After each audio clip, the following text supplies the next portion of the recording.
नाशिक जिल्ह्यातील त्र्यंबकेश्वर इथं टोल प्लाझावर झालेल्या पत्रकारांवरील अमानुष मारहाणीच्या घटनेचा चिखली तालुका पत्रकार संघाने तीव्र निषेध नोंदवला।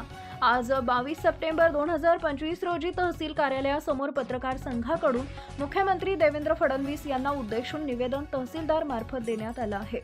पत्रकार संघांच्या निवेदनात म्हटलंय की लोकशाहीचा चौथा स्तंभ असलेल्या पत्रकारांवरील हल्ले हे लोकशाहींवरील हल्ले आहेत। टोल वसुली करणाऱ्या एएस मल्टी सर्व्हिसेस कंपनीच्या कर्मचाऱ्यांनी पत्रकारांवर हल्ला केला असून या कंपनीला ब्लॅकलिस्ट करून राज्यभर कुठलाही ठेका देऊ नये, तसेच कंपनीच्या मालकाविरोधात गुन्हा दाखल करावा अशी मागणी करण्यात आली आहे। पत्रकार संरक्षण कायदा 2019 अस्तित्वात असूनही आतापर्यंत 300 पेक्षा अधिक पत्रकारांवर हल्ले झाले, मात्र केवळ 43 प्रकरणातच हा कायदा लागू करण्यात आला। या कायद्याची काटेकोर अंमलबजावणी करण्यास सरकार कुचराई करत असल्याचं निवेदनात नमूद करण्यात आलंय। तसेच गृह मंत्रालयानं पत्रकार संरक्षण कायद्याच्या प्रकरणांची समीक्षा करण्यासाठी स्वतंत्र समिती गठीत करावी अशी मागणी चिखली तालुका पत्रकार संघाकडून करण्यात आली आहे। याशिवाय जिल्हा स्तरावर पत्रकार हल्ला विरोधी कृती समिती जिल्हाधिकारी यांच्या अध्यक्षतेखाली स्थापना करून जिल्हा पोलीस अधीक्षकांना सचिवपदी नेमावे, तसेच वकील संघाचे अध्यक्ष व समाज कार्यकर्त्यांना सदस्य म्हणून घ्यावे अशी मागणी निवेदनात करण्यात आली आहे।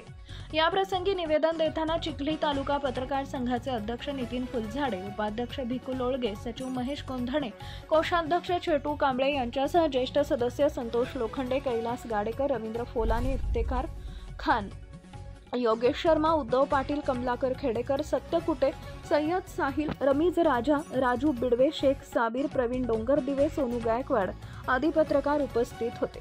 पत्रकार एकजुटीचा विजय असो या घोषणांनी तहसील परिसर दणाणून गेला होता। पत्रकार संघाच्या वतीनं नुकतंच तहसीलदार साहेबांना निवेदन आम्ही दिलेलं आहे। आमचे अध्यक्ष जनतेला 2 शब्द सांगतील या ठिकाणी। नाशिक येथे बातमी कव्हर करण्यासाठी गेलेल्या पत्रकारांवर काही गावगुंडांनी हल्ला केला, मारहाण केली व त्यांना अमानुषपणे मारहाण केली। त्याचा आम्ही चिखली तालुका पत्रकार संघातर्फे पहिले निषेध करतो। आज आम्ही चिखली तहसीलदार येथे तहसीलला येऊन निवेदन दिलेले आहे, तरी शासनाने याचे गंभीर दखल घेऊन जेही ते गुंड असतील त्यांच्यावर पत्रकार संरक्षण कायद्याअंतर्गत गुन्हा दाखल करावा ही आमच्या पत्रकार संघाची मागणी आहे। तसेच संपूर्ण जिल्ह्यात महाराष्ट्रात या घटनेसंदर्भात निषेध व्यक्त करण्यात येत आहे।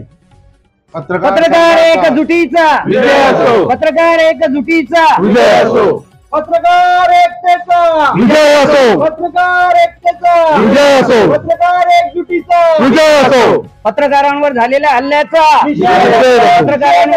पत्रकारांवर झालेल्या हल्ल्याचा निषेध असो, निषेध असो। अशा प्रकारचे कोणत्याच प्रकारचे हल्ले पत्रकार सहन करून घेणार नाही। याच्यावर प्रशासनाने ताबडतोब कारवाई करावी, या गावगुंडांना ताबडतोब अटक करून यांना कडक शिक्षा द्यावी। काय शिक्षा द्यावी? पत्रकार संरक्षणाप्रमाणे शिक्षा द्यावी। नवनवीन बातम्या पाहण्यासाठी आजच विदर्भ दूत न्यूज चॅनलला सबस्क्राईब करा आणि बेल आयकॉनला सुद्धा क्लिक करा।